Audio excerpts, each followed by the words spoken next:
to Storytime with Josh. We're going to read The Bugglar Brothers, written by Stephen Cosgrove, illustrated by Charles Reasoner. Josh, say hi. Hi. Okay. Hi. The Bugglar Brothers. Yeah. Brothers. Okay.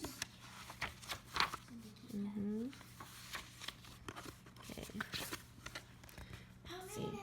As you lay on a summer's day in a warm and sunny place, don't look up into the skies. Instead, look down and squint your eyes. Squint them both so very tight that if you look with all your might, you'll find the land of more than small, and in this land are bugs. That's all.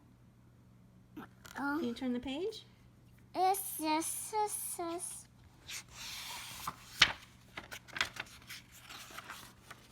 Okay. No, this one. The further you drive, walk, crawl, or creep down Bug Street in the direction of Bug Bay, the more you notice the neighborhood becoming dilapidated. A lot of the old buildings are abandoned with their doors and windows boarded up, dark hats pulled down over their antennae. Sneaky looking bugs skulk and scurry about, looking for something ungood to do. Okay, turn the page. Spider. Yep, there's a spider. Okay. It was in this really bad section of Bugville that the Bugglar brothers, Barney and Bernie, lived. Their home was the worst looking building in the worst part of the worst section of town. If you ever met them, you would notice that their smiles were a little shifty and that they never looked you straight in the eye. These were bad bugs, Barney and Bernie, living in a bad part of town. You can turn the page. Yes. I got your key.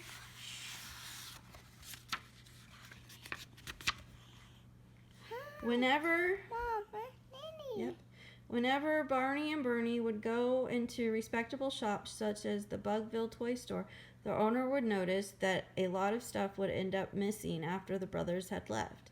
The two of them would slither through the store, and even though all of the employees, including the owner, Bug McSquint, were watching for every nook and cranny, half the store would be missing when the Bugglers left. Yep.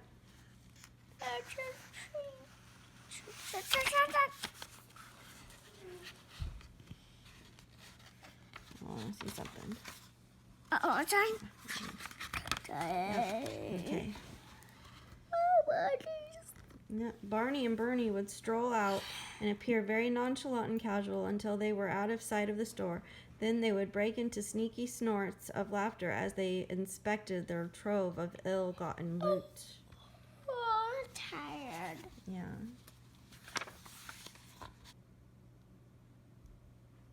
What, Mom? One day, as they shuffled through Bugville, they spied Snug, a small happy bug, looking through the window of the Bugville toy store. He was staring so intently at a brand new Bugville mitt that he didn't even hear Barney or Bernie crawl up beside him.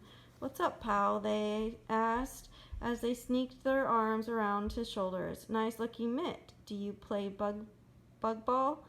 They fired off questions so fast that Snug didn't notice they had stolen his friendship. Here.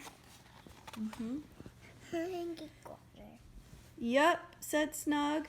"That sure is a neat mitt. Someday, if I save up all my money, I'm going to buy one just like it." "Why not take it now?" said Barney. Snug stopped in his tracks and said, "You don't mean steal it? No way." "Oh, Snug," croaked Bernie.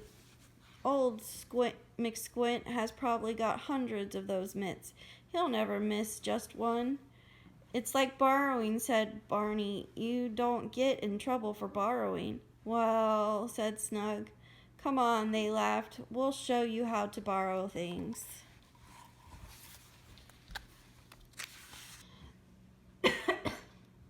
The rest of the morning, The Bugglar brothers took Snug from store to store as they borrowed everything in sight.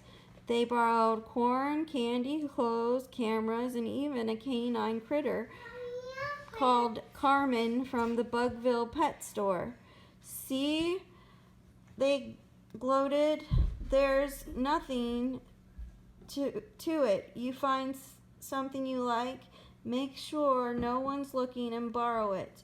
Snug wasn't sure, but he liked that bug ball mitt, and it sure looked easy. Besides, it would take him at least a year to save up the money, and the bug ball season was just starting.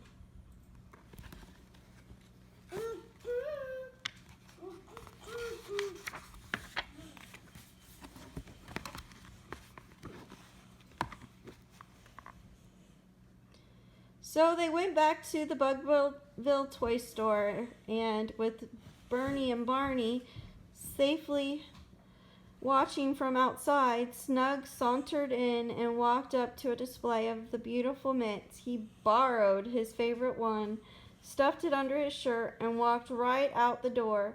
He hadn't taken more than 3 steps when the long arm and firm voice of Officer Beetle froze him in his tracks. "Stop, thief!" The last thing Snug saw before the tears clouded his vision was the Bugglar brothers running around the corner.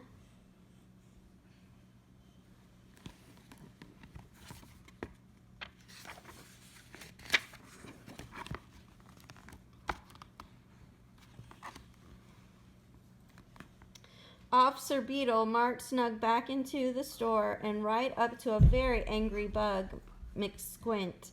"Why, Snug?" asked Mr. McSquint. "You don't need to steal. If you had wanted the mitt so badly, you could have worked hard to earn it." "But I didn't mean to steal it," he blubbered.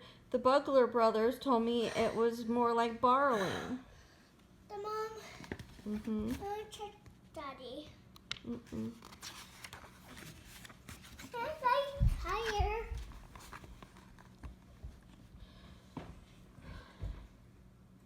"Aha," said Officer Beetle. "So it was the Bugglar brothers who put you up to this caper.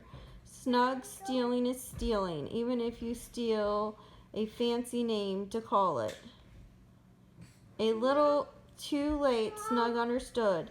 With head hung low, Snug led the Bugville police to the hideout of the infamous Bugglar brothers. There, after Barney and Bernie had stopped crying, they revealed where their ill-gotten gains were hidden.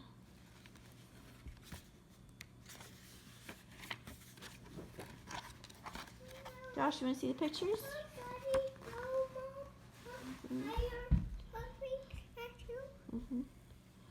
That very same day, Snug, Barney, and Bernie were taken before the famous judge of Bugville County, Judge Roy Bug. After he had heard all the evidence, he looked down at the criminals before him. "Well," he murmured, "I hope you all learned a valuable lesson." They all nodded their heads in agreement, because just before they had come to court, they had received sound and firm spankings from their parents. "Normally," the judge continued, "I'd put you all in jail, but instead I'm going to make the punishment fit the crime."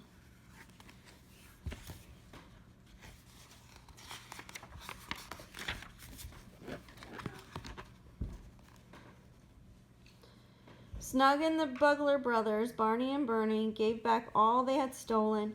They took the mitt back to the Bugville toy store. They gave it all back, but there was more. From that day forward and for the rest of the year, the 3 of them, since they were so good at picking up things that didn't belong to them, picked up all the garbage and litter in Bugville Park. And believe me, they never stole or borrowed again.